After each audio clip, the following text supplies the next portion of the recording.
Today's video has been sponsored by Built Rewards. So the other day I was scrolling through my Instagram and just watching various videos that were having me cycle in and out of existential dread, a little bit of humor, and entertained, or in this one video's case, drooling. It looks incredible. This pumpkin cinnamon roll sweet focaccia bread. Could you make the argument it's slightly out of season now? Perhaps, but I don't care anymore. So I'm gonna make it, as well as a couple other cinnamon roll inspired creations. And for one last time this year, let's get right into this one.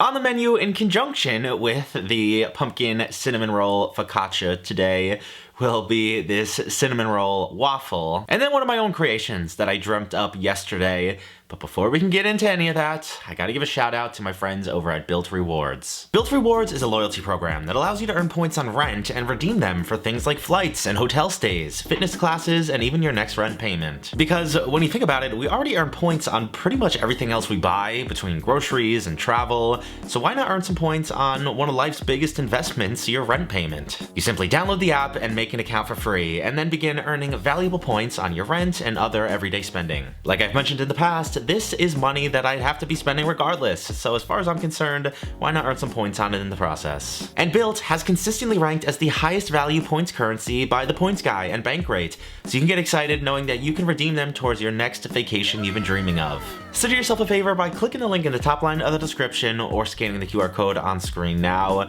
Make your account for free, start earning points right now, and make sure to use my URL so they know I sent you.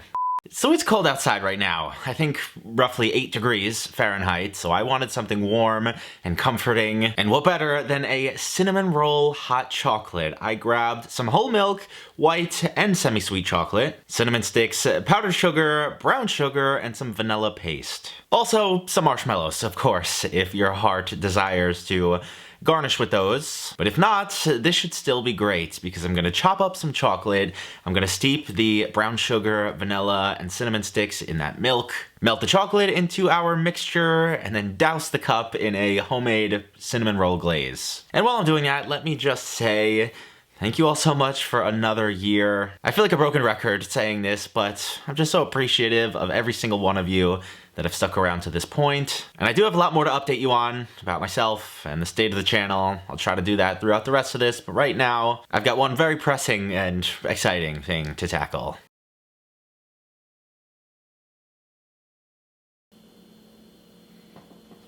Feels like a winner.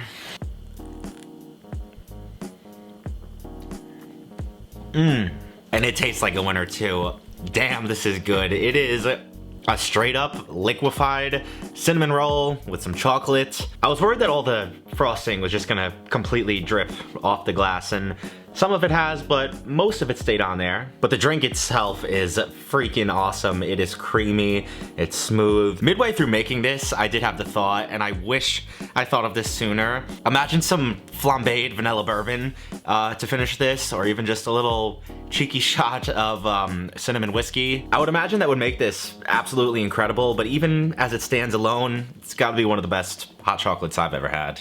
Next up today, we are staying on the aggressively American train and trying these cinnamon roll waffles. I gathered some sugar, whole milk and flour, cinnamon, kosher salt and butter, vanilla paste, baking powder, brown sugar, powdered sugar, and a few eggs. A very similar ingredient list, which will be a theme throughout the duration of this one, but there was a few things that came to my mind when I first saw these, namely Tasty's cinnamon roll pancakes that I made 2 or 3 times on the channel, and they came out great each time. And also IHOP, the pancake chain.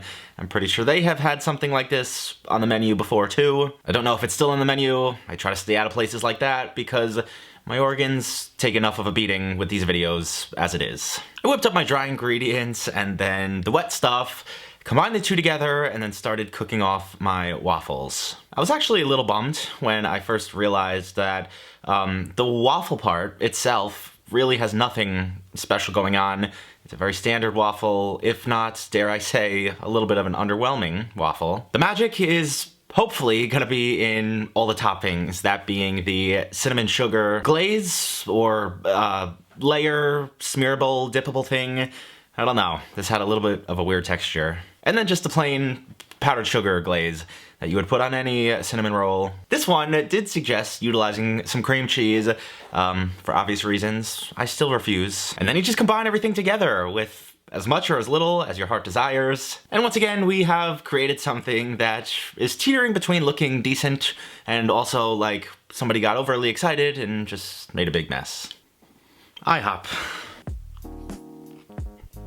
But what do I love me a fresh waffle where the outside is light and crisp and the inside is super airy and fluffy. That's just a well-leavened, well-cooked waffle. And the topping is good. It's very cinnamon roll-like, very sweet.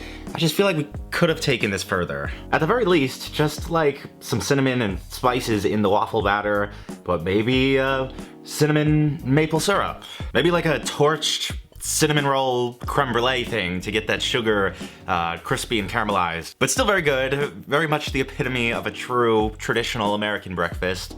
But if you are craving something like this, maybe just go to IHOP. And for the final recipe of the year, we've got the one that inspired this whole entire video. It is the cinnamon roll pumpkin focaccia. I acquired bread flour, cinnamon, heavy cream, and sugar. Powdered sugar, a can of pumpkin, some pumpkin pie spice, and active dry yeast, some warm water, a stick of butter, and some brown sugar. Now, originally this was meant to be done with sourdough starter, thus making it a sourdough bread, and I just couldn't find it. I don't have my own. I don't know anybody who has starter. I called a couple of bakeries. Either they didn't have it, or they're just not willing to share any. So instead, I'm gonna use a 1-to-1 ratio of yeast, active dry, and activate that in some warm water and a little bit of sugar to make sure it's still alive. To what extent this swap will affect everything, I'm unsure. Obviously the flavor's gonna be a little bit different. It's gonna be a little bit more mild. But I'm not sure about the proofing times either. I'll have to keep an eye on that. And whilst I prepare this dough, allow it to go through its many proofs and folds and eventual pokes to get that focaccia shape, let me just say, this year was a rough one for myself and the channel. I feel like I've said that before, but this year particularly so. I'm not really gonna get into too many specifics right now, just know that there's gonna be some pretty drastic changes. I am gonna start with just taking January off as I always do, but in all likelihood, it's gonna be probably a lot longer than that. I just have this inner voice screaming at me that I need to take a step back and reevaluate some things and make some changes and improvements where I feel they are necessary, not just with my channel and business, with my life, everything in general. I think I've just had a series of realizations. I'm not getting any younger. I've been at this for quite a long time, and my numbers have been pretty grim anyway, to put it plainly, so I do still love and appreciate every single one of you that are still here. But changes need to be made, and hopefully for the better.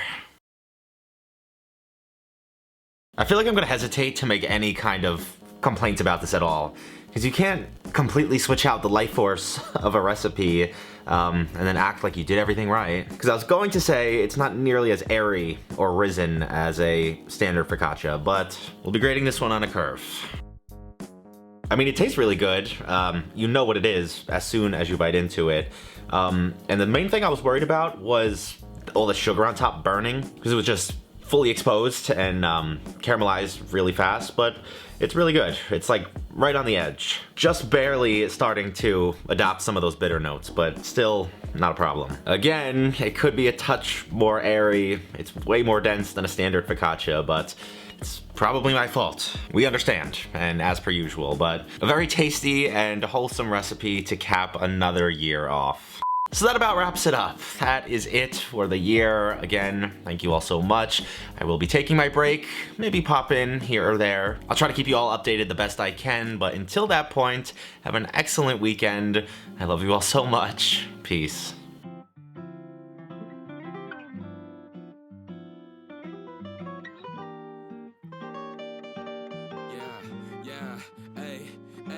With the M without the AD. Flipping burgers and my money super lazy. Try and make a meal tonight, they ain't paying me. Try and supersize my life with my 18. Yeah, our style wasn't wavy, but we had a vision.